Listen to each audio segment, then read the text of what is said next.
Hello, everyone. How are we? Hopefully, all of you are having a fantastic day wherever you are around the world. And welcome back to yet another video on the channel. My hair's an absolute mess right now, anyway. But how are we, chat? Hopefully, everyone's good.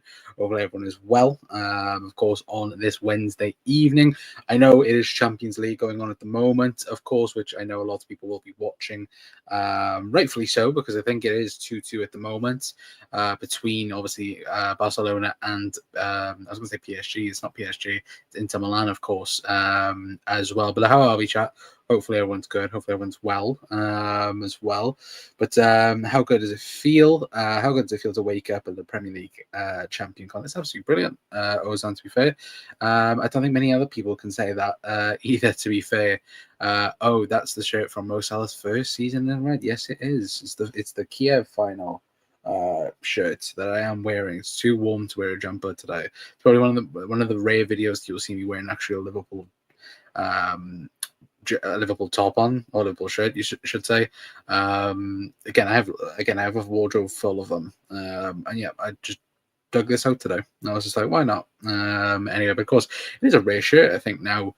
Nowadays, I think if you go on like classic footy shirts and so on, it sells for like 120 quid, 130 quid. So if you've got one of these or got multiple of them, again, some people may look to sell them on. Anyway, but of course, we are here to talk about the latest Liverpool news. Like I mentioned, of course, as you can see by the thumbnail and the title, we are going to talk about Morgan Rogers being linked to Liverpool, of course, obviously Fabrizio Romano coming out and obviously having his say on it. We'll talk about that a bit later on, though, because of course we do have a bit more other news, of course, for the show. We're going to talk about Luis Diaz and a potential new deal, of course. Obviously now a Premier League champion, of course. So it'll be interesting to see whether or not Liverpool actually do a deal for Lucho in the summer. I'd be surprised if we didn't hear anything about that. But what else do we have? Of course, we have Ekitike as well. We're going to talk a little bit about him and what Lewis Steele has had to say on him as well. And potentially Rodrygo possibly leaving Real Madrid, which caused a lot of Liverpool rumours straight away. Which, again, it's very, very funny, because I think Rodrygo causes a lot of debates. Certainly in group chats and so on as well. Like in our group chat, I don't particularly rate Rodrygo myself, but I know other people that do adore him. I think he could potentially be one of the world's best if he was given an opportunity at Real Madrid. I don't know. Every time I've watched Rodrygo, I've never liked the performance, really. But again, that's from what I've seen. But I would probably pick the bad ones anyway. But I have one con, but it's in size medium. I've gotten fat since then. To be fair, again, football kits are not like what they used to be, though. But to be fair, but I can't fit in it anymore. As well, says Ozan. As well, again, keep football shirts, because again, the money side of things on football shirts nowadays is ridiculous, really. Anyway, but we're going to start the show. We're going to kickstart the show, I should say, talking about Luis Diaz, of course. Obviously, now a Premier League winner. Of course, a lot of conversation has been over what the last day or two is. Are Liverpool going to offer Luis Diaz a new contract? Because, of course, he is in the final 2 years of his current deal. Of course, that is normally the time where, again, Liverpool would either look to extend or look to, again, part ways, really, or look to part ways in terms of sales. And I think, obviously, the big talking point, I think, has been throughout the season, I would say, is potentially a move to Saudi for Lucho. I think a lot of people have spoken about it. Obviously, Darwin's name in terms of Saudi movement has been spoken about very highly. And of course, obviously, more recently, Diogo Jota's name also got mentioned by, I think, even the likes of David Ornstein and Fabrizio Romano, claiming, again, Saudi clubs are interested in Diogo Jota.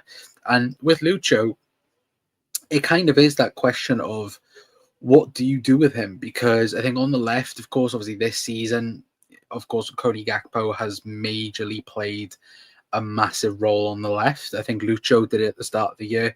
Of course, kind of then went inside, didn't he? And then, we ended up with the front three of Gakpo and Lucho playing, and that, of course, was probably our best three for the season. I would say, when we're talking about consistency and we're talking about Liverpool being consistent, I would personally say our best front three was probably Cody, Lucho, and Mo. That was the Liverpool's best three of the season. And with Lucho, I think everybody is also in the agreement of the end product is his weakness, and it is really. Again, I think everybody remembers back to that Champions League night, of course, where of course he scored his hat trick against Leverkusen, and everybody's like, oh, maybe Lucho could fit into this false nine, kind of role, maybe adjust to Arne Slot in that way, maybe, and of course it would then give Gakpo the freedom of the left hand side. And I think now, obviously, Lucho has that availability, of course, can play as a centre forward and on the left. But I look at it and go, is there a player out there on the left that can replace Lucho and the quality level doesn't drop? I don't think there really is. I think Liverpool have two of the top quality left-sided forwards in Europe. I think Cody Gakpo this season, of course, has gotten better. Lucho is the same. Lucho's got even better. At the start of the year, he has had a drop off, in the middle part of the season. But yet again, you look at the last 10 games, he has definitely been, up there in terms of the players in form for Luis Diaz, of course. So I think there is an interesting question, and I want to know your guys' thoughts, of course, in the comments in terms of should Liverpool sell Lucho or should we give him a new contract? I think Liverpool will give him a new contract. Do I think it'll be a 5-year deal or something like that? I don't think it will be. I think Liverpool might give him maybe a 2 or 3 year contract to again assess maybe down the line, because as of right now, would it be wise to sell Lucho? Possibly not. I think Liverpool would potentially. I think we could end up seeing, both strikers potentially leaving. Of course, if the money is right, because again, that's the major thing, isn't it? If the money is right for Liverpool, again, any deal is possible, really. In terms of fringe players, but again, I say fringe players, of course, they are. Starting 11 players, or of course, in the top 15, 16 players for Liverpool. As well. So I look at it and go, yeah, Lucho, 100%. I would give a contract to, because yet again, I do think Luis Diaz is definitely a guy who I think he could go another level again next season. But again, it's the end product, isn't it? And that's the kryptonite to Luis Diaz's game is the end product. Really, it's not really great. But at the start of the season, it was, which again, hopefully we can find that form back again anyway. But into score, 3-2 says Ozan as well. Obviously, 3-2 Danny Olmo on goal. Big up Johnny as well, saying I think we should keep Diaz as well. I agree. I think we should keep Lucho for the season ahead. Is it true that Diaz is only on around 55k a week? Supposedly, yeah. Which is mad if true. I think base salary might be around that, but I think obviously bonuses might take it up a bit more as well. But considering the fact Liverpool paid 40+ million for Lucho, again, the fact he's only on £55,000 per week is a bit mental, really, as well. Obviously, Cal's then big up Cal saying 3-3. Is it actually 3-3? Wow, what a game! What a tie, really. Barca Inter. My mouse pad's not working. There we go. Entertainment as well. Yeah, absolutely. And big up Carlos as well. Hopefully doing well, my friend. As well, saying hi in the chat, of course. But yeah, that Inter game again. Inter Milan. I've said it for since Liverpool got knocked out, they are dark horses for the Champions League. That Barca team is good, but Inter again, they've been now 3 semi-finals, I think, in the last 5 years or something like that. Again, very much good. Inzaghi is a very good manager.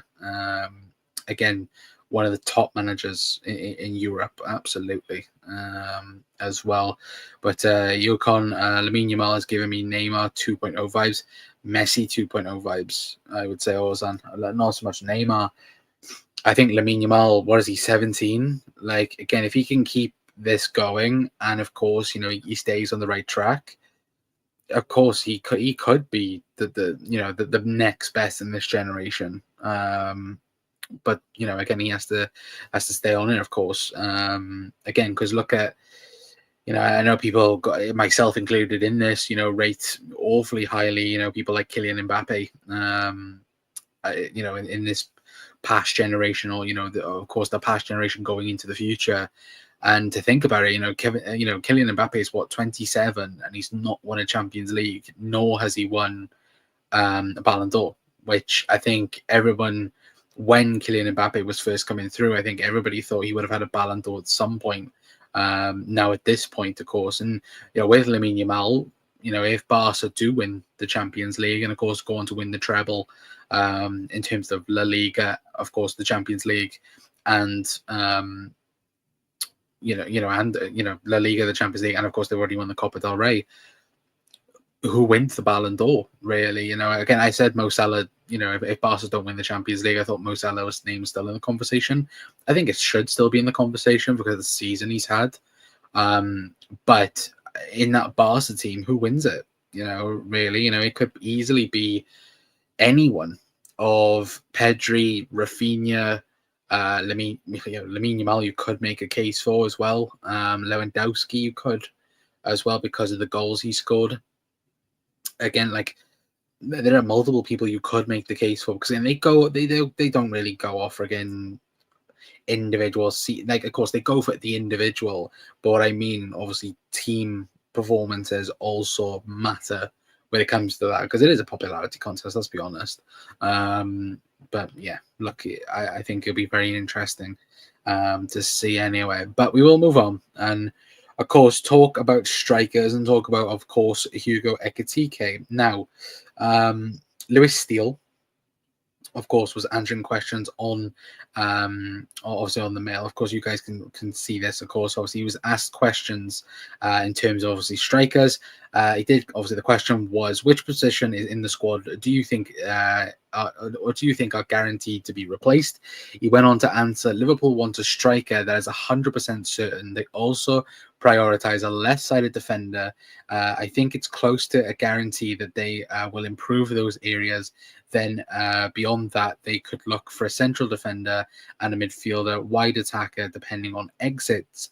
A lot is dependent on who leaves, and it's understood that they will move some players on and balance the books. And then, of course, in brackets, we will come to see who they will depart in the later question. Of course, it does go on to say at the bottom, but there it may well be the end for Darwin Núñez at Liverpool after 3 seasons and down seasons, of course, over the 3 years.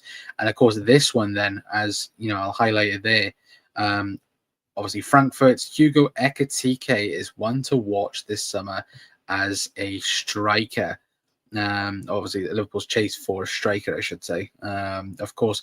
So with that, I kind of look at it and go, obviously the big hiccup of it is, of course, price tag. And that is the huge problem with Hugo Ekitike at the moment. Supposedly, Frankfurt want around 100 million euros, which is around 80 million pounds. Once again, are Liverpool going to do this type of deal again? Like, look, don't get me wrong. I've been very vocal in terms of, I think Hugo Ekitike could be, a top class striker. I do think he could be, with the right manager, and I do think with the right team around him. I think it's something where I think you look at it and go, of course, if he was 50, 60 million, then I think, of course, you would be all over it. But I think, obviously, Liverpool biting the bullet, I would say, maybe 3 years ago with Darwin Núñez. Of course, Liverpool was interested. Obviously, Jurgen Klopp was very interested in getting Darwin in, of course. And I think Liverpool did overpay. I think that season in particular, and that summer in particular as well, I think was bad. I think just in terms of transfers, I don't think that's necessarily a Darwin Núñez problem or Jurgen Klopp problem. I just think everybody had an expectation really of what was available in that summer. I think obviously City went and got Erling Haaland, which again everybody then was like, oh, can we get an Erling Haaland really? I think that summer in particular, everybody was after a striker. We just come off losing the Champions League final in Paris and not really obviously extending off of that. And look, I look at it and go, of course, you look at what happens, and what has happened with Darwin Núñez. I don't think we've really seen Benfica Darwin Núñez at Liverpool, really. And whether or not, of course, that's because of the league itself, or whether or not that's because of the player. I think it's more so the player. I think, obviously, Jurgen Klopp did a very, I say, good job in terms of, what we thought Darwin Núñez progression was going to be. I think there was obviously spells over the 2 years before Arne Slot came in terms of, you could see Darwin, progressing a little bit. But I think this season has been, a massive eye-opener, really, in terms of, again, Jurgen couldn't get the full best out of Darwin. You look at Arne Slot in the summer speaking very highly of Darwin Núñez in terms of how much he wanted to work with Darwin Núñez. And then, it hasn't worked out at all. And I think that was underlined really in pre-season. I think if you go back and look at the, you go back and watch the games back in pre-season, where I think you go back, I think Liverpool played Sevilla, didn't we? And then I think later on in the day we ended up playing Las Palmas, and Darwin Núñez was part of the reserve team, really. And look, not saying Darwin Núñez, of course, is a reserve player, but I think from that moment on, I think everybody was like, yeah, I don't think maybe Darwin's going to be Liverpool's number 9.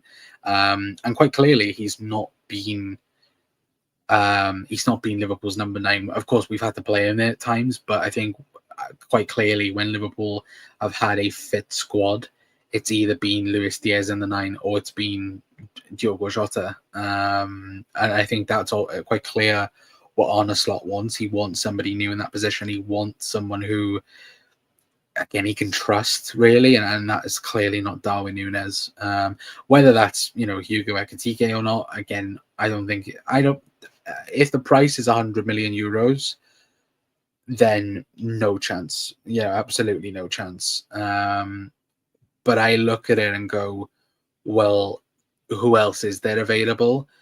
Now, I think if Liverpool, of course, we could easily go and try Isak, and that's obviously a possibility.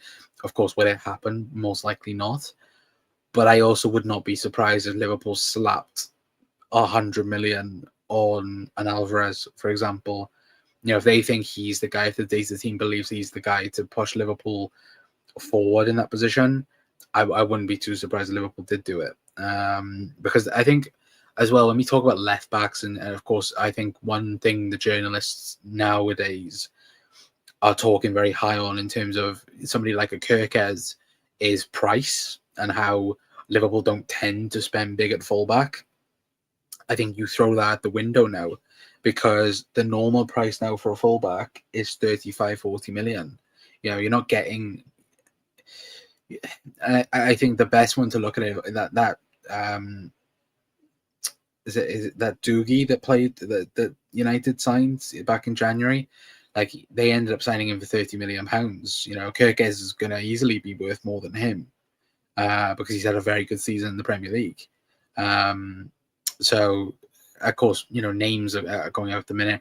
One thing I will say that's interesting, though, as well, when we talk about players and players that are, getting linked, I wouldn't be too surprised if Ryan Aït-Nouri is still a name Liverpool are looking at. Again, it's been reported tonight that he is a part of the list of Liverpool's left backs, but I think Kirkez would probably be better now. But I also look at it and go, I wouldn't be too surprised if Aït-Nouri's on there, because I think what's interesting, I think, was it David Lynch mentioned that, unlike McAllister, everybody behind the scenes was talking about Alexis McAllister when we knew Liverpool were interested, and everyone was talking like, oh, he's going to sign. It doesn't feel like that with Kirkez, that's happening at the moment, which, is that something to be concerned about? I wouldn't think so, because, again, Bournemouth can still get European football. But I think once that is written off, of course, if there's not more progression with that, I think you might have to be a bit concerned about it, really. And you go, who are Liverpool going to go for at left back? Really, because I think there is a name out there that's not been linked that we are going to go for. Whether that's, of course, left back, striker, I'm not too sure. Again, because you got people like Victor Osimhen again, spoken about again for Liverpool. Is Victor Osimhen a guy for Liverpool? I'm not too sure, really. Anyway, but Ozan says 100 million euros. No way, says Ozan. Big up Gary as well. Hope you're doing well. There's 13 people in right now, so if you could please, of course, hit the like button, hit the subscribe button. We are on the road to 3K, which, by the way, actually, hang on. I will tell you this now. Before, so we are 46 away from 3K, which, yeah, I'm absolutely unreal, by the way. So if you are new around here, of course, thank you very much for joining, of course, and you obviously hit the like button, hit the subscribe button, all that good stuff for Liverpool content, of course. But that's like me paying 5K for hospitality tickets for the Palace game at Anfield. Why wouldn't you do that, Ozan? Why wouldn't you do that? Liverpool can lift the Premier League, but no, that's ridiculous, to be fair. Never going to happen. Absolutely agree. Johnny says Ekatike sounds too much like Benteke. Very true. Very, very true. Look, I like Ekatike. The player himself, I think there is a lot of potential there. Again, where is he? 22, somewhere around there. But yeah, I just don't think. I generally don't think it's going to happen at that price anyway. But evening, Doug, as well. Hope you're doing well. Liam Delap is an interesting one. I think he'll go City. I think he'll go United or Chelsea. I don't think he's going to go anywhere else. But for 30 million, I don't know whether or not if at 30 million that's it. Or whether or not teams will push each other up for it. I think Ipswich hope teams will push each other up for it. But yeah, 30 million for Liam Delap could be an interesting one in the summer. But Joseph and Diaz must move on potentially, very much potentially. Italio. Gary, Talio Taggi as well. Hello, Gary. Saeed as well saying Liverpool are one of the our Premier League champions for the 20th league title. Greatest football team, absolutely. Doug saying I am excited for next month. I'm absolutely buzzing for next month as well. Again, we were very much happy celebrating and just all round generally just happy. Of course, as well.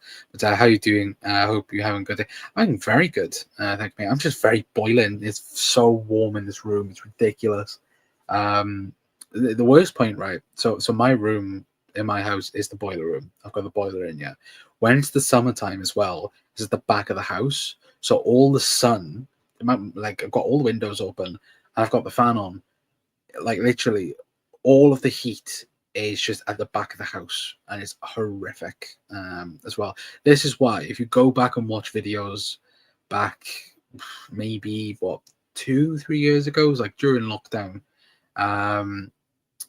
again, this is why some videos was done in the kitchen because it was so hot, and plus this was meant to be early on. It was meant to be like at 7, and yeah, I just ran out of time.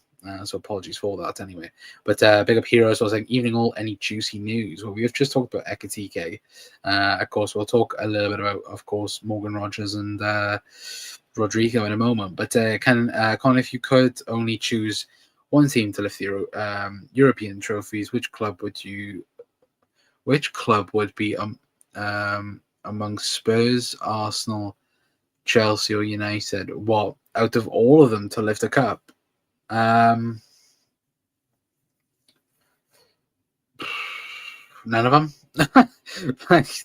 None of them. I don't know why Jamie Carragher got so much slack for that, so much hate for that. Like, if anybody watches that clip, it was from the overlap or something like that, where he said he doesn't like other English teams winning European Cups or European trophies. And Gary Neville was like, "Oh, come on, you know, English, this, that, and the other." I'm like, no. Like, do I want to see Arsenal overturn the PSG loss next week? No. Like, I don't. I want PSG to beat them, and then hopefully it'll be a PSG and Barca final or PSG Inter final. My honest answer to that is none of them. To be fair, I will say though, if Spurs win the Europa League, it'll be hilarious. It'll be the most Spurs thing ever to do. Finish 16th, 17th in the league, losing the record amount in a league season in your club's history, and you go on and win a trophy at the same time. I think that'd be hilarious. To be fair, but look, that's just me amusing myself anyway. But I can remember us doing a stream when we won number 19. Yeah, I remember that as well, and that was in the summer. Yeah, again a very long time ago. It was when we lifted the league. It was in June, wasn't it? The last time we lifted the league. Was it June the 1st? Or it was against Chelsea. I know that. I remember that, but I can't remember the exact date. It took Liverpool 5 years to equal the scum. Yeah, but well, two Premier Leagues in 5 years. The only team to stop Manchester City from winning league titles. It's Liverpool. That's what I'm saying. Like again, it's hilarious. PSG should have battered Arsenal. Yeah, they should have done. They should have. It shouldn't even be a question going into the second leg. But yeah, unfortunately, it didn't happen. June 26, 2020. There we go. Definitely before that. Anyway, but speaking of course, potential transfers, Rodrygo. Now, according to Marca, so again, take it with a pinch of salt because it is Marca. Anyway, but according to this, obviously it is taken from Real Madrid, Madrid Extra, I should say. But according to Radio Marca, as you guys can see that on screen right now, that's me. That's not the other piece. As you guys can see, but there it does go on to say that breaking Rodrygo is considering to leave Madrid. Now, of course, it's not been the best of seasons for Real Madrid, in general, and it hasn't been. But that's interesting, of course, and straight away when this got reported, of course, obviously a lot of Liverpool links straight away coming out, claiming that again Liverpool could be interested in him. Now, of course, obviously on Real Madrid side of things, he plays on the right hand side. Obviously, he wouldn't be, he wouldn't get ahead of Mo Salah. There's no chance of that. But is there the possibility that again Liverpool could like him? Again, we know Richard Hughes, especially Michael Edwards, very much likes Rodrygo. Was looking at Rodrygo before he moved to Real Madrid. And Rodrygo spoke about that publicly, where there was a deal agreed between himself and Liverpool, and that was almost going to happen. And of course, it didn't end up finalizing, of course, and he went to Real Madrid.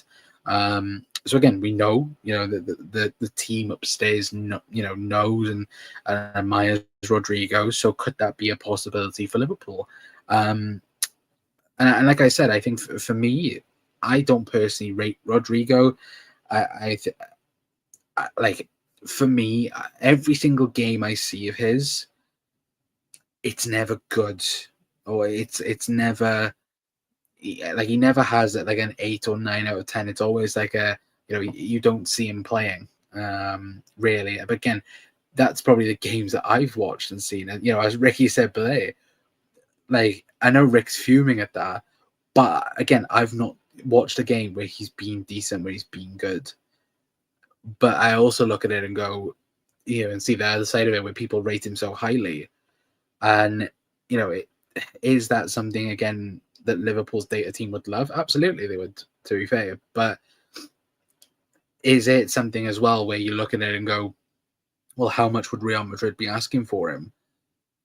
Are we talking, 50, 60 million pounds? Are we talking higher than that? I can't see us really going higher than that, to be fair. But again, that's just my opinion. Anyway, but if he does leave Madrid, it will be interesting to see where he does go. I think Premier League would definitely be the place he does go, but just depending on where he does end up going, because I think, of course, for him, obviously at Real Madrid, I think he's spoken about it before in terms of, he wants to stay at Madrid, but again, if he is considering leaving, then what has changed really in his mind is in terms of, again, he wants to play on the left, which I think the left is more of his natural position, but obviously with Vinny there, Mbappe there, he's now practically third choice on that side.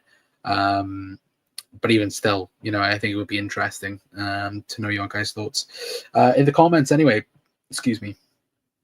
Ian says, Aït-Nouri is much more suited as part of a 5 at the back rather than 4, which then gives him the license to roam much more. Yeah, absolutely. Like, I think Aït-Nouri as well, there's that something there where I think a lot of people will look at it and go, he suits more of a Man United than a Liverpool, and even at Wolves though, he has played every single position. When we talk and joke about James Milner, he's exactly the same. He can play everywhere, which is a good thing, really. But I think for Liverpool, of course, on a slot, he likes a fullback that can underlap and overlap. Of course, nobody can do that. But I just think Kirkez is more suited to the style we want to play, really, and that's just my opinion with it anyway. But Ricky says baller. See us spending more than 50 mil on a single player. Me, yeah, I think. Like I said earlier, I think Liverpool could splash out for a striker, but the right striker, of course. We're not talking about like I said, Ekitike. I don't think we'd splash 100 million on him. But if it was Alvarez or Isak, I think Liverpool would do it. To be fair, again, Caicedo is the perfect example. Liverpool thought he was the guy to be the sixth for us, and we bid 110 million for him. And then of course we know the rest. What happened there? Anyway, but speaking of course, other Premier League players, talk about Morgan Rogers. Now, Fabrizio Romano, I say Fabrizio Romano, of course, brought out an article piece claiming that Liverpool were, apparently sending scouts to watch Morgan Rogers. Now, it does go on to say, I will quickly get it up. It is from, or via Anfield Sector. Of course, I did try and get the article piece up directly, but it wasn't working. So again, I found their post on it. Of course, you guys can see that on screen right now. I will have myself on the screen as well. But as it does go on to say in the corner, of course, as you guys give there, breaking, Liverpool has sent their scouts several times to follow Morgan Rogers. Liverpool will monitor the progress and keep an eye on his development in the case of surprise movement, potential exit. A deal for Rogers is seen as complicated by Liverpool. Now, why would it seem complicated? And of course, I think that the big thing with Morgan Rogers is, of course, he's a very, very good player. But of course, obviously, the big one for Villa is PSR. Now, again, a lot of people will be going, well, are they in trouble with PSR? Because, again, you look at them selling John Duran. Of course, that was, everybody thinks that was, a relief for them. But supposedly it's not. They are still in PSR trouble for the summer. Now, how much trouble they're in, again, I'm not too sure on. Again, I don't have any information on that. But still, if they are needing to sell players, Morgan Rogers would kind of be the guy that would do it. Again, obviously, from their academy, again, homegrown, again, would be pure profit, really, which, again, that's a huge thing, in terms of, I think he came from their academy. I'm not too sure on that. But I know he didn't come from their academy. What am I talking about? Of course, he did come from I say Manchester City. He was through West Brom's academy first before going to Manchester City. And then, obviously going up through the ranks, he played at Bournemouth, even Blackpool. I'm looking at the records now. Yeah, Blackpool, Middlesbrough, and then, of course, from Middlesbrough to Villa, but still classed as homegrown player. And again, you look at this season, you look at last season, looking at 16 games, 3 goals, 1 assist. And I think everybody saw the talent. And then this season, he's played 50 games for Villa, got 14 goals and 11 assists. Again, 22 years of age. I think he's only just turned 22 as well. No, he turns 23 in July. So, again, I think, of course, a player that can play as a 10 can play on the left-hand side as well. Obviously, for Villa has played in a 4-2-3-1, which, again, the system really, between Unai Emery's system and Arne Slot's system, again, it's quite familiar for him if he was to make the move. But I think it is an interesting one, and I would see, I could see Liverpool doing it, of course, if it only made sense for them. But I will also say, and obviously that's the big part of taking a pinch of salt with the article piece, he does mention Chelsea quite a lot in it. As well, in terms of, again, their interest in him as well. And I also think there'll be several Premier League clubs if a Morgan Rogers becomes available. I think plenty of Premier League clubs will be interested in him. I think United, I think City again would buy him back, of course, with Kevin De Bruyne leaving. Again, could Morgan Rogers be that type of replacement? Again, I could see City having Morgan Rogers on that list, along with, of course, like a Gibbs White, for example, as well. So I think it'd be very interesting, with Morgan Rogers. Like I do think it's one to watch, but is there a certainty it'll happen in the summer? No, absolutely not. Again, I think similar to how Newcastle fared, in terms of PSR, I think they'll end up selling, of course, like a Matty Cash or, a Konza first before they sell, a Rogers, for example, because again, Rogers is their future, really. And I think when you look at it, it's Morgan Rogers is somebody they want to build the future on. Again, they've already sold players. You even look at last summer, for example. I think when they bought Diaz from the Bundesliga, I thought they thought, of course, they build the future with him, considering he was only 23, 24. And then of course they ended up selling him to the Saudis. I think with Morgan Rogers, of course, obviously Chelsea will be interested, City, Liverpool, Arsenal, of course, as well. Like if there's something there for 40-50 million pounds, then Liverpool, I think big teams will be coming for it, really. And I could see Arsenal going for him, out of them all. I think them for sure would push hard really for him. Just looking from the outside in, of course, Liverpool, of course, he'd be good for as well. Could play as the 10, could play on the left, could even play on the right at times as well. He's very good player. And I could definitely see if Villa need to sell and they are in trouble, I could definitely see him moving on. But that's only if they are in trouble. Of course, if not, then he'll 100% stay at Villa for next season anyway. But Ozan says, Con, how many outgoings and incomings players do you think will happen? Outgoings, I haven't got a clue. I think, looking at it quickly, Darwin, Jota, Kelleher, Costas, like these are the names that come up straight away. But of course, you could even make more claims and more shouts, even like Tyler Morton going. Like we talked about earlier, like Luis Diaz could still potentially go, but I think it's interesting anyway. But incomings as well, I should say. Again, 6 or 7, 6, I think will come in the summer. But what's your opinion on PSR? I think it's good and bad at the same time. I think some things are like in all football. I think some things are good. I think some things are bad. I think with you look at, for example, Chelsea, Newcastle, Villa. Like these were the teams that were majorly struggling for PSR. Really. And again, their supporters will turn around and go, "Oh, PSR is crap, this, that, and the other, blah, blah, blah."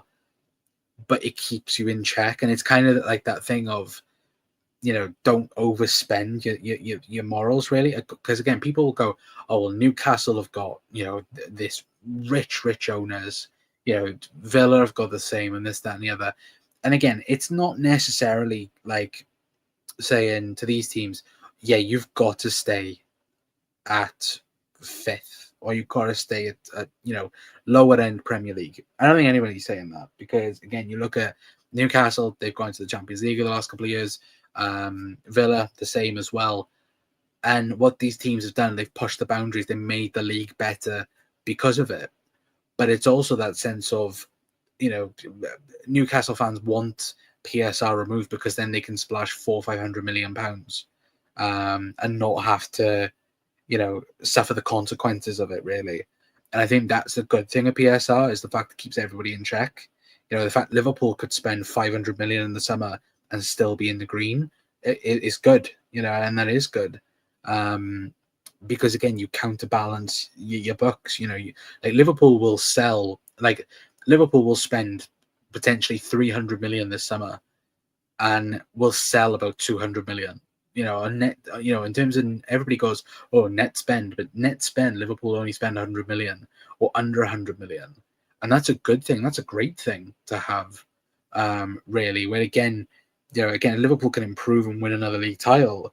That 100 million loss really pays for itself. and that's the whole point of it. Really, teams can build. If you do right, teams can build it perfectly. But if not, again, it's laughable then when people then start, and rival fans start having a go about it.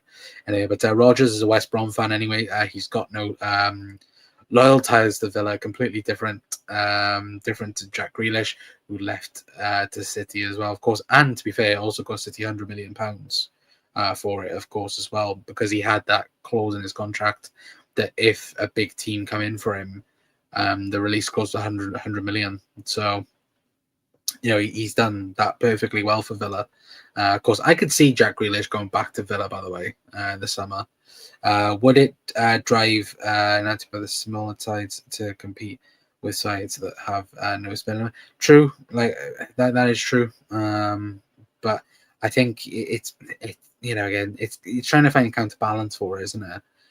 Like scouting for 12 main players for assistant. Yeah, like for example, Brighton. Like Brighton are the perfect team. Even Bournemouth are a perfect team to follow. Like those clubs do it right, and again they're competitive from it. And that's the way about going around it, is doing what these teams do.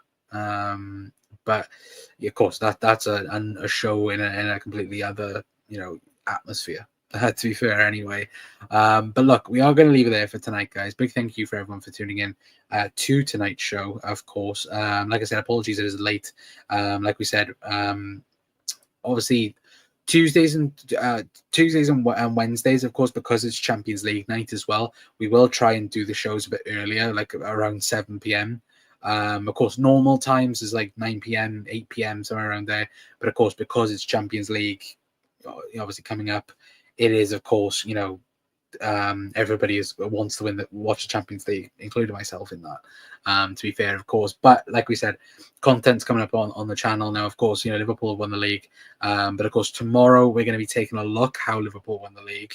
Of course, we're going to be talking a few things tomorrow's episode anyway at 9 p.m. Because tomorrow is Thursday.